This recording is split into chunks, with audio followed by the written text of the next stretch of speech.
Hey, welcome back to video 45. Let's finish up on some smaller pieces on the top of the bike today. We're going to bring up the gizmo again, and from the gear, select the polycube.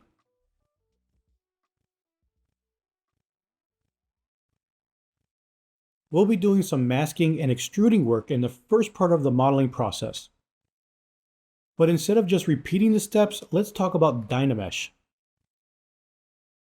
When you first approach hard surface modeling within ZBrush, you might be tempted to stick to traditional polygon modeling tools: extrude, bevel, insert edge loop, and so on.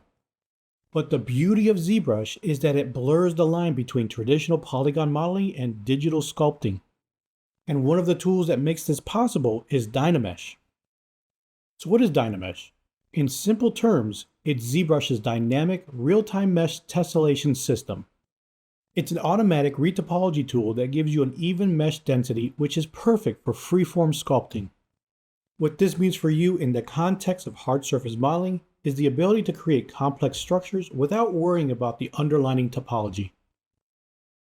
For example, let's say you're working on a robot's torso and you want to experiment with different shapes and maybe even some cool, unique features. If you were to do this in a traditional 3D software using polygon modeling tools, it would involve quite a bit of work, creating new geometry, aligning vertices, and worrying about edge flow. And then there's DynaMesh. Instead of all that fuss, you start with a simple shape, a cylinder or a cube perhaps, and just start pulling and pushing and carving into your mesh. The beauty of DynaMesh is that as you're doing this, it can recalculate the geometry to maintain a uniform surface topology.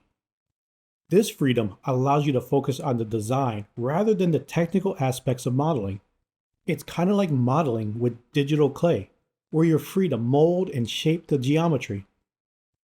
The best part is if you distort your mesh to the point where the polygons become stretched or squished, you can just re-DynaMesh it, usually by control dragging on an empty space on the canvas.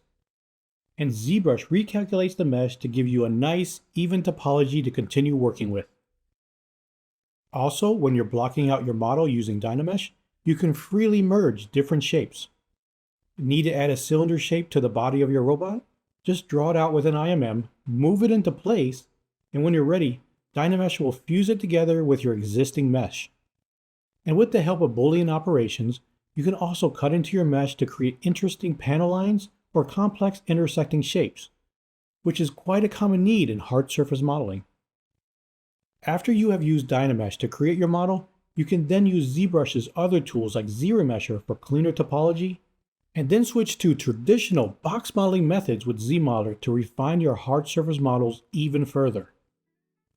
In essence, DynaMesh is a very versatile tool in your ZBrush toolbox that can help you move from a concept to a refined model in a fluid, artist-friendly manner, freeing up your creativity and enabling you to create complex hard surface models with relative ease.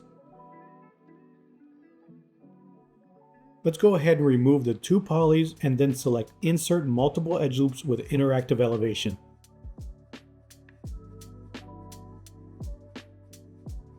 Bevel those two edge loops and then toss in a few edge loops within the bevels.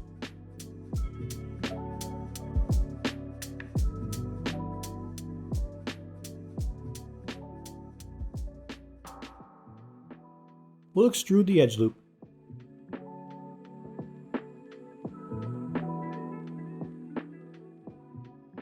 Use Alt to tag the polys and then transpose them. Let's flatten along the Z-axis.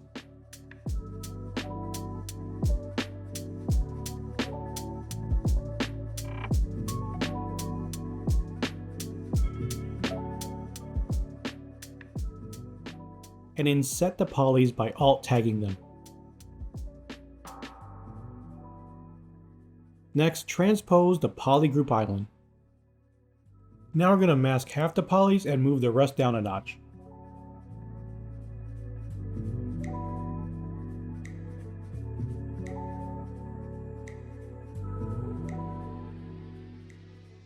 Slide the edge down a bit and then add in 3 edge loops.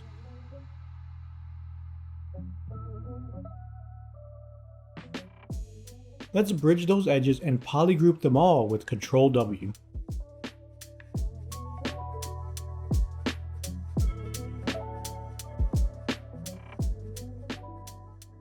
Go ahead and add an edge loop. Alt tag the inner polys and then Q-mesh them while holding Shift. Poly group them all again with Ctrl W and close any holes. We'll mask the model and bring up the gizmo. Let's select the polysphere from the gear. Scale it up and move it into position.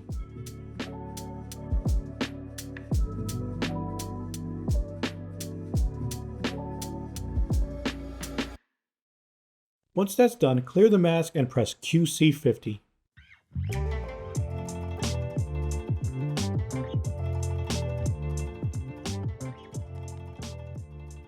Let's throw in an edge loop.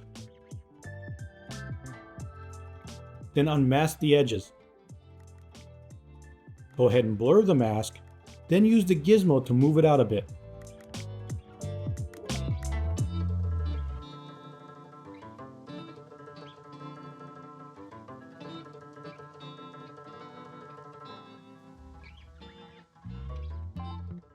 Now we can run a relax. Go ahead and set the crease level to 2.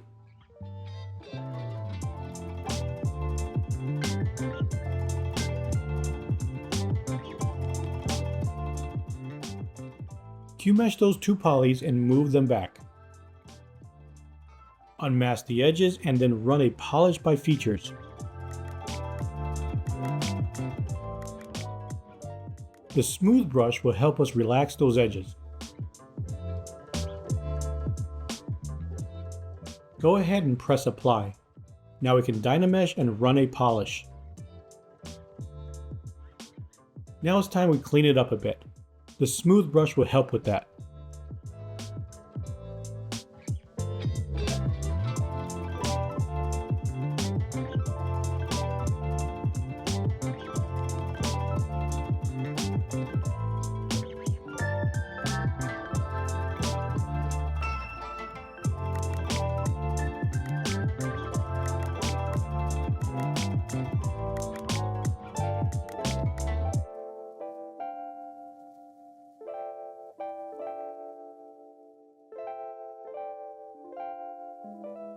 We'll use the move brush to adjust the back a bit.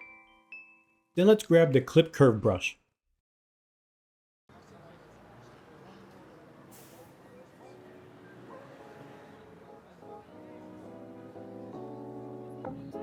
Use the picker to set the resolution and DynaMesh it again.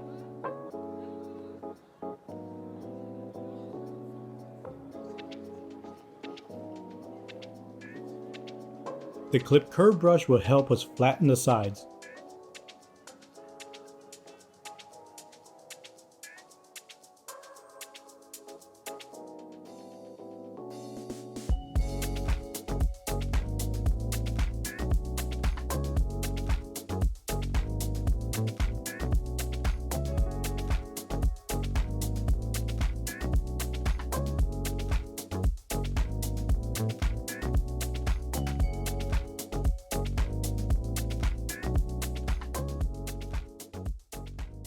Let's bring up the gizmo and select the cylinder 3D from the gear.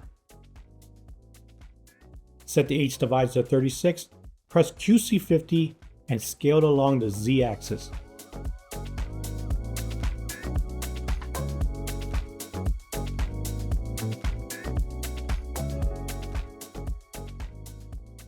Go ahead and Q-mesh the poly loop.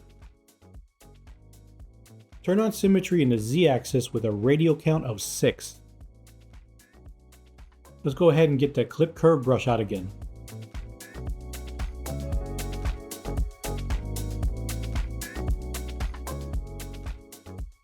Now we can slide the edges near the corners.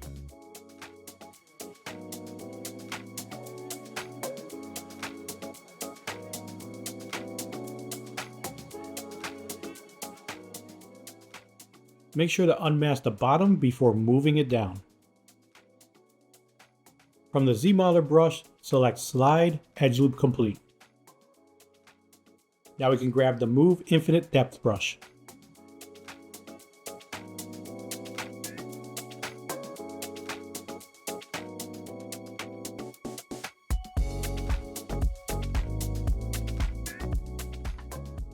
Transpose the poly loop to unmask it and then run a polish by features.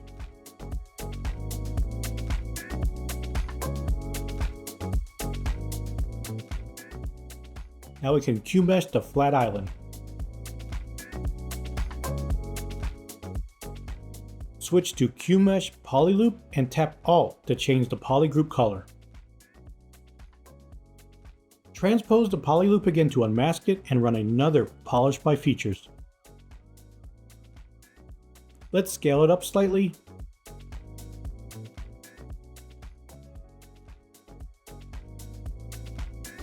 Q-mesh the flat island.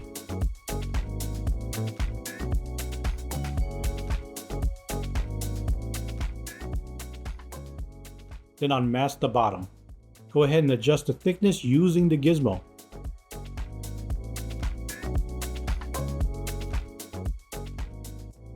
Unmask the edge loop and move it up a bit. Now we can Q-mesh the poly loop.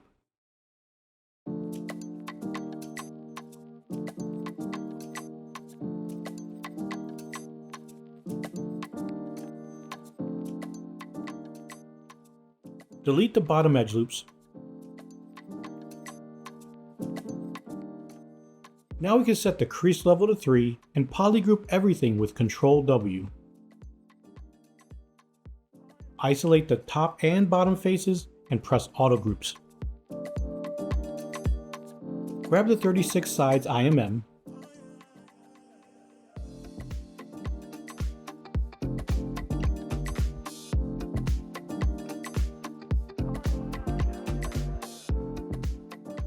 Select Slide Edge Loop Complete for the bottom and top edge loops.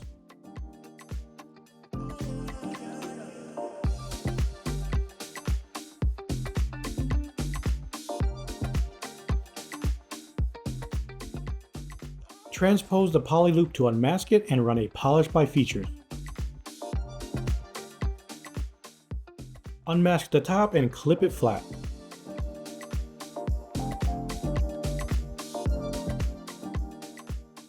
Now we can insert a couple of edge loops, then uncrease them. Turn on symmetry in the Z-axis with a radial count of 6 and split the points. Unmask the poly groups and run a polish by features.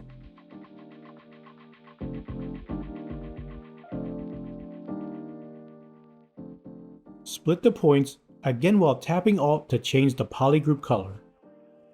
Control-click with the gizmo to unmask the poly group and move them down a bit, just enough to create a bevel. Now hold Control and move with the gizmo to extrude. Scale it down along the Z-axis. Next we're going to uncrease the inner poly loop, then crease the upper poly loop. Press Ctrl W to polygroup everything. Bring out the gizmo and select the poly plane from the gear. Scale it down on the Y-axis and add a couple of edge loops.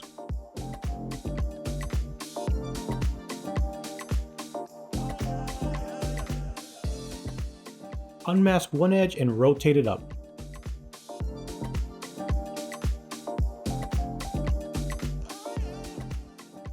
Now we can unmask the other edge and rotate it down.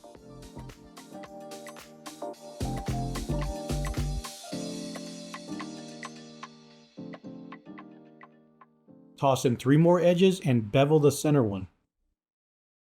Press Ctrl W to group visible.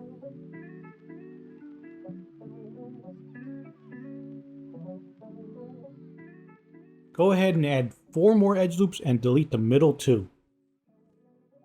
Again, we're going to add in 4 more edges and Alt tag the polys to inset.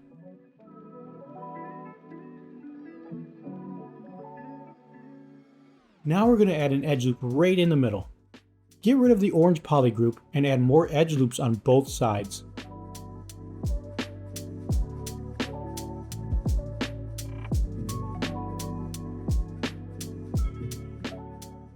Let's extrude all polygons. Then press Flip and QC50.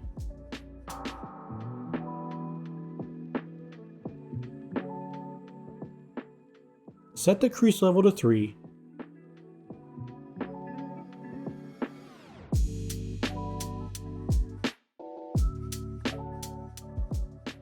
and uncrease the inner targets.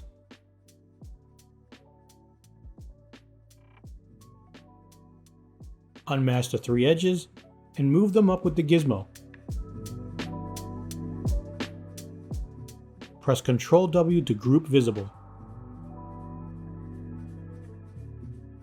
Let's unmask the bottom and scale it back a bit. Basically, we'll rinse and repeat for the other brace.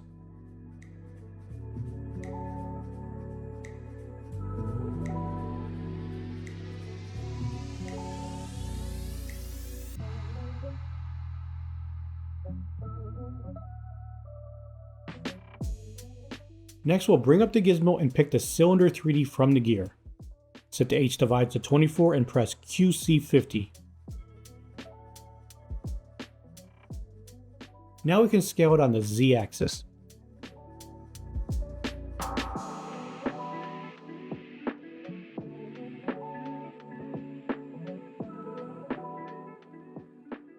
Q-mesh the poly loop and turn on symmetry on the Z axis with a radial count of 12.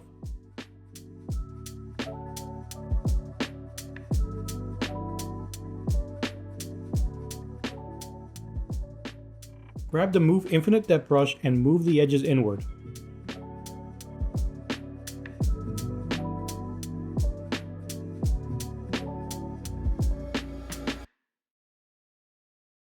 Select the Transpose Edge Loop Complete and slide the outer points down to align with the angle.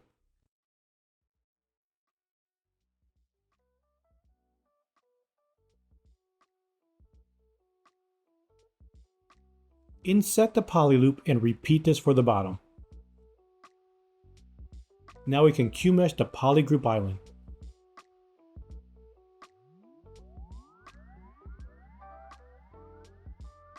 We'll want to insert multiple edge loops and uncrease those loops.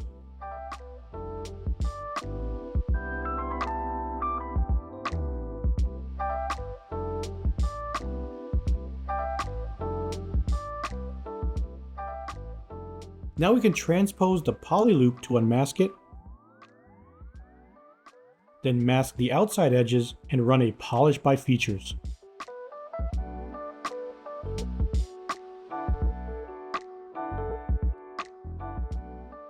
Select the inner poly group and hit auto groups. Unmask the inner poly groups and run a polish by features.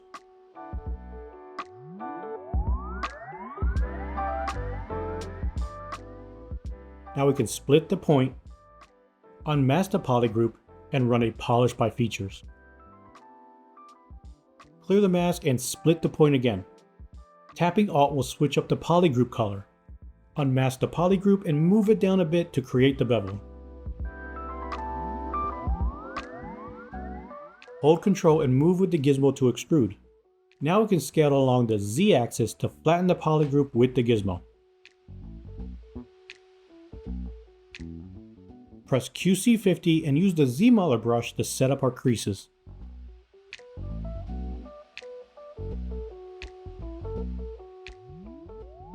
Next, we're going to set the crease level to 3.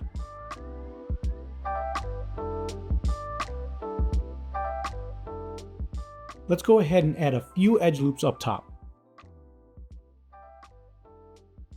Uncrease the middle edge and slide the edges to tighten the curve.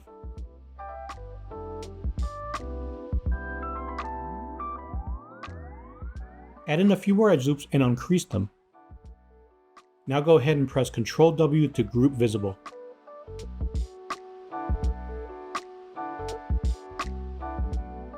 Add a couple of edge loops on the bottom.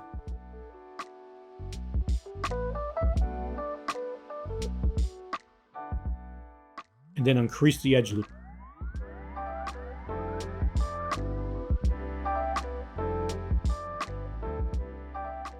Transpose the flat island to unmask it, and one more time give it a polish by features.